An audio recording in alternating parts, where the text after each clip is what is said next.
Hello students, good morning all of you. Today's our subject is Gujarati and chapter is 8 કીડી હતી કે હાથી હશે. બહુ નાઇસ ચેપ્ટર છે હા, આપણે એને જોઈએ. ઓકે, તો પહેલાં છે ચાલો ગાઈએ ગીતડું. ઝાડની સાથે દોસ્તી મારે, પાનની સાથે દોસ્તી, હર્યા ભર્યા પંખીઓના ગાનની સાથે દોસ્તી, દરિયા સાથે દોસ્તી મારે, કાંઠા સાથે દોસ્તી, ગળ્યા ગળ્યા શેરડીઓના સાઠા સાથે દોસ્તી, કેરમ સાથે દોસ્તી મારે, કોળી સાથે દોસ્તી, રંગ રંગના કાગળની હોળી સાથે દોસ્તી, મમ્મી સાથે દોસ્તી મારે, પપ્પા સાથે દોસ્તી, સૌથી માળા ગળ્યા ગળ્યા ગપ્પા સાથે દોસ્તી. ઓકે, હવે આપણે આ પોયમ ગાઈ, હવે એમાંથી આપણે એક્સપ્લેનેશન જોઈએ. ઓકે, આ પોયમની અંદર એવું કહ્યું છે કે જળની સાથે દોસ્તી મારે, એટલે કે મારી જળ સાથે પણ દોસ્તી છે અને જળ પરના પાન સાથે પણ દોસ્તી એટલે કે ફ્રેન્ડશિપ છે. હર્યા ભર્યા પંખીઓના ગાન મીન્સ સોંગ, ગીત. પંખીઓ ચીચી ચીચી ગાય ને તેને ગાન કહેવામાં આવે.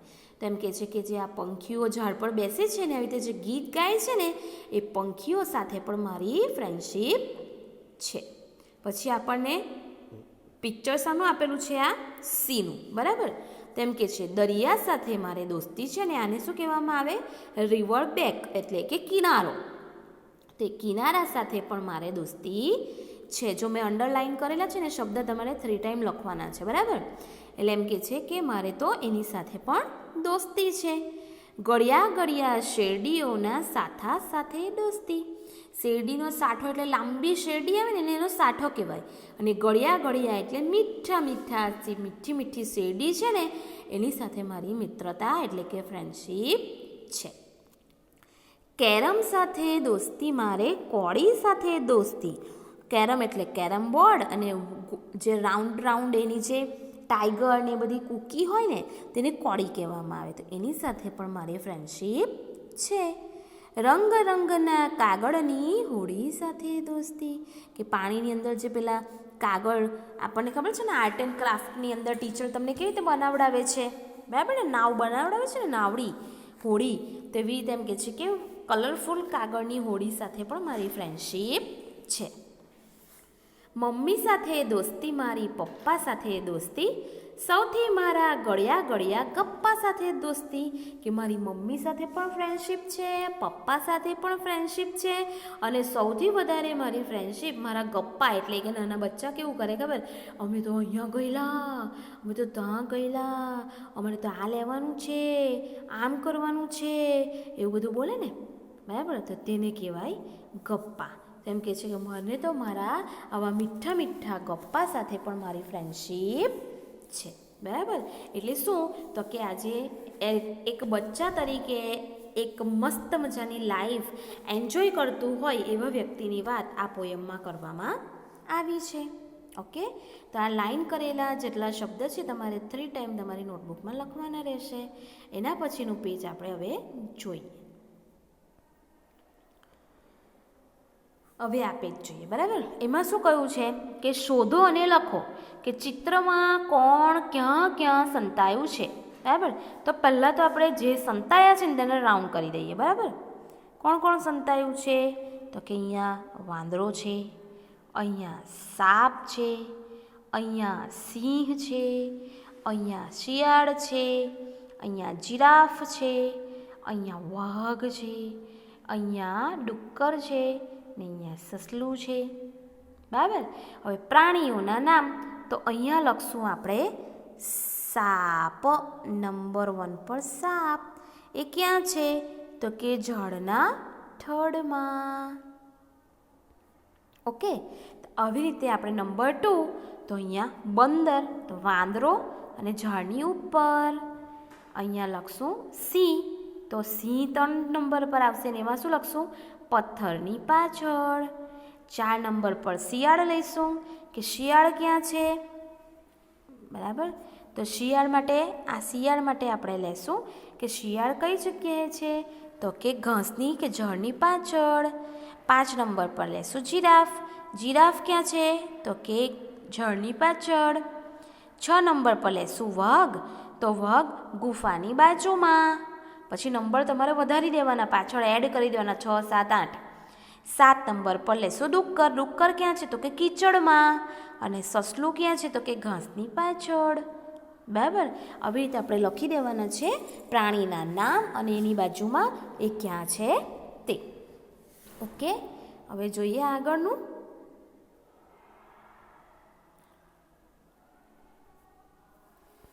આગળનું પેજ જુઓ. દોરો અને રંગ પૂરો. તેની અંદર સ્ટેપ્સ બતાવેલા છે કે આવી રીતે ધીમે તમારે એલિફન્ટ ડ્રો કરવાનો છે. પણ સ્પેશિયલી શું જોવાનું છે?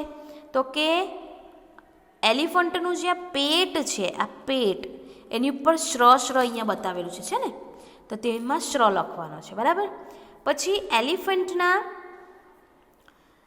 સૂંઢમાં એટલે કે અહીંયા સૂંઢમાં શું લખવાનું કીધું છે? ચ ને છ જોડાયેલો છ. બરાબર. અને અહીંયા બતાવેલું છે એના પગ, તો એના પગમાં શું કરવા કીધું છે? તો કે શ્વ, એટલે અહીંયા લખવાનું છે શ્વ. આમ 3 અક્ષર આ શ્ર, છ અને શ્વ. એ એક આખો એલિફન્ટ ડ્રો કરી નાખવાનો અને એની ઉપર પછી આપણે એ લખવાનું રહેશે. બરાબર છે. તો આવી રીતે આપણે આપણો હાથી ડ્રો કરવાનો છે. ઓકે, આગળ જોઈએ વાર્તા.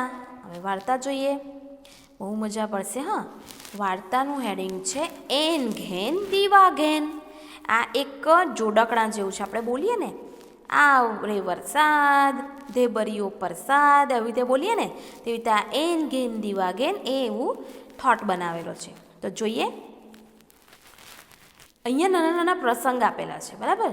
કયા? તો કે જો નંબર 1, પછી નંબર 2, એવી રીતે. એટલે આપણે 1 by 1 બધા જોઈએ. ઓકે. ચંદુ હાથી અને ટીકુ કીડી બેઉ દોસ્ત જંગલમાં રહે. બંને ખૂબ વાતો કરે. વાતોના તડાકા મારી એક દિવસ કંટાળ્યા. તડાકા એટલે કે વાતો કરીને પછી એક દિવસ કંટાળ્યા. બરાબર. એટલે ચંદુ હાથીને કીડી કહે છે, એ ચંદુ, ચાલને કોઈ રમત રમીએ. આમ વાતોથી તો હું કંટાળી ગઈ. એટલે હાથી બોલ્યો, હા હા હા ચાલને, ના કોણે પાડી, હું તો તૈયાર જ છું. કુસ્તી રમવા જોઈએ, એટલે કે દંગલ રમીએ એમ કે. બરાબર. WWF. એટલે કીડી કહે છે, ના રે ના ચંદુડા, તું પણ સી મશ્કરી કરે છે. તારી જોડે કુસ્તી થપ્પો રમીએ. થપ્પો એટલે શું કે છપ્પા દાવ રમીએ, આપણે સંતા કુકડી રમીએ. બરાબર. એટલે હવે તો બંને જણા કંટાળી ગયેલા હોય ને, એટલે એમ કે આપણે રમીએ. કીડી થોડી કે દંગલ રમે. હાથી એક મૂકે તો કીડી બેભાન મરી પણ જાય. બરાબર. એટલે કીડી શું કે, નાના એમ કે આપણે એવું નહીં રમવાના, આપણે શું રમીએ? સંતા કુકડી રમીએ. એટલે હવે સેકન્ડ સ્ટેપ પર જઈએ આપણે. ચંદુ કે થપ્પો રમવા તૈયાર થયો. ટીકુએ દાવ દીધો. ચંદુ એક પોળું ઝાડ જોઈ એની પાછળ ઊભો રહ્યો. હાથી ઝાડની પાછળ સંતાઈ ગયો અને કીડીનો દાવ હતો, એનો ટર્ન હતો. એ આંખ મીચીને છુપાછુપી રમવાની શરૂઆત કરી. એટલે કીડી બોલે છે, એન ઘેન દીવા ઘેન ચંદુ સંતાઈ ગયો કે. આપણે શું બોલીએ? 1 2 3 બોલીએ ને, તેમ કીડી શું બોલે? એન ઘેન દીવા ઘેન, એન ઘેન દીવા ઘેન. એટલે કે સંતાઈ ગયો એમ પૂછે. તો જો હા એમ કે તો પછી એની આંખ ખોલે. બરાબર. એટલે મારી આંખો બંધ છે. 1 2 3 આવું કે 8 9 10 એ ચંદુડા હું શોધવા આવું છું. પેલો હાથી બોલતો જ નથી કે હું સંતાઈ ગયો. એટલે કીડી કંટાળીને કહે છે કે જા, તું બોલતો નથી ને તો હું તો તને શોધવા આવી. એટલે ચંદુ કહે છે, હે તું તો ચંદુ સાવ ભોળો રહ્યો, તને તો સંતાતાય નથી આવડતું. હવે પાછી કીડી બોલે છે, શું કે ચંદુ તું તો સાવ એમ કે ગાંડા જેવો છે, એમ કે તને સંતાતા જ નથી આવડતું. કેમ? કારણ કે હાથી તો મોટો હોય ને. બરાબર. હાથી મોટો હોય તો કોઈ પણ વસ્તુની પાછળ સંતાય તો દેખાઈ જ જવાનો ને. બરાબર. પણ કીડી બિચારી નાદાન, એટલે એ શું કહે હાથીને, તને તો સંતાતા જ નથી આવડતું. પહોળું ઝાડ છોડ્યું પણ સૂંદને પૂછડી તો દેખાય છે, તું તો જળથી જ જાડો છે. ચંદુનો થપ્પો, ચંદુનો થપ્પો. અને હાથીને પકડી નાખ્યો. ચંદુ પકડાઈ ગયો કારણ કે એ સંતાયો તો હતો પણ એની પૂંછડી અને એની સૂંઢ તો દેખાતા હતા એટલે પકડાઈ ગયો. બરાબર. હવે કોનો ટર્ન આવશે? ચંદુનો. થર્ડ જોઈએ. ચંદુ વૃક્ષ પાછળ પાછો આવ્યો અને દાવ આપવા આંખ મીચી ઊભો રહ્યો. ટીકુડી, હવે મારો દાવ, ચાલ સંતાઈ જા. એણે કહ્યું કે સારું, તું જવા માંડ. બોલતો બોલતો જ આવે છે ઝાડની પાછળથી કે તું આવવા માંડ. બરાબર, તું જવા માંડ ને સંતાવા માંડ, હું હવે દાવ આપું છું. એટલે સંતાઈ જા. એન ગેન દીવા ગેન સંતાઈ ગે. 1 2 3 4 10. એ હું આવ્યો. શું કહે છે કે હું આવી ગયો. એટલે 4th નંબર પર આવી જાઓ. ટીકુ ઝાડના પાન નીચે સંતાઈ ગઈ કારણ કે એ તો ઝાડના પાનની નીચે સંતાઈ જાય તો આપણને થોડી દેખાય. ચંદુએ આંખો ખોલી. આજુ જોયું, બાજુ જોયું, આગળ જોયું, પાછળ જોયું, ઉપર જોયું. આમ દોડ્યો તેમ દોડ્યો પણ ટીકુ દેખાય જ નહીં ને. એ થાકીને હાંફવા લાગ્યો. તેની સૂંઢમાંથી સૂ સૂ કરતો પવન ફૂંકાયો. આપણે કેમ ભાગીને આવીએ ને આપણે હાંફ લઈએ ને તેવી રીતે હાથી થાકી ગયો હતો એટલે એની સૂંઢમાંથી અવાજ આવતો હતો કારણ કે એનું નાક છે. શું શું કરતો પવન ફૂંકાયો તેથી બધા પાંદડા ઉડી ગયા. એ તો હાથી તો ફૂંક મારે એટલે તો ઉડી જાય ને પવન જોરમાં આવે એટલે બધા પાંદડા ઉડી ગયા. કીડીવાળું પાંદડું પણ ઉડી ગયું. જે પાનની નીચે કીડી સંતાયેલી હતી ને એ પાંદડું પણ ઉડી ગયું. એકચ્યુઅલી હાથીએ જાણી જોઈને ફૂંક નહીં મારેલું પણ થાકી ગયેલો હતો ને એટલે એનો શ્વાસ ચડી ગયેલો એટલા માટે એને એવું થતું હતું. બરાબર. પણ પાંદડું ઉડી ગયું અને કીડી દેખાઈ ગઈ. કીડી શું કહે છે? અરે હું મરી જઈશ, બચાવો બચાવો, કારણ કે ઉડી જશે. અને પેલો હાથી તો ફૂ ફૂ કર્યા જ કરે છે. એટલે હાથી બોલ્યો, ટીકુનો થપ્પો થપ્પો, કે કીડી પકડાઈ ગઈ. એટલે ચંદુએ કહ્યું કે તારો થપ્પો તો પણ આઉટ થઈ ગઈ. બરાબર. એટલે આવી રીતે એ પકડાઈ જાય છે. બરાબર. તો આપણે આજે આપણું જે ચેપ્ટર છે તો અહીંયા સુધી રહેવા દઈએ છીએ અને આટલામાંથી હું તમને ફરી પાછા આગળના શબ્દ, એના પછીની એક્સરસાઇઝ અને આના શબ્દ હું તમને ટીક કરાવી દઉં છું. એ તમારે લખવાના રહેશે. તડાકા, કંટાળી, કુસ્તી, પછી મશ્કરી, પછી વૃક્ષ, એન ગેન દીવા ગેન, પછી પહોળું, પછી સંતાઈ, પછી આગળ આવે છે હાંફવા, ફૂંકાયો. બસ આટલા શબ્દ તમારે આગળની જે પોયમમાં લખવાના છે એની સાથે સાથે આ પણ લખવાના છે 3 ટાઈમ. અને એક્સરસાઇઝ જે આપણે જોઈ, બરાબર, આ અને આ, બરાબર, અને આ 2 એક્સરસાઇઝ તમારે કરવાની રહેશે. બરાબર. આટલું તમારું હોમવર્ક છે.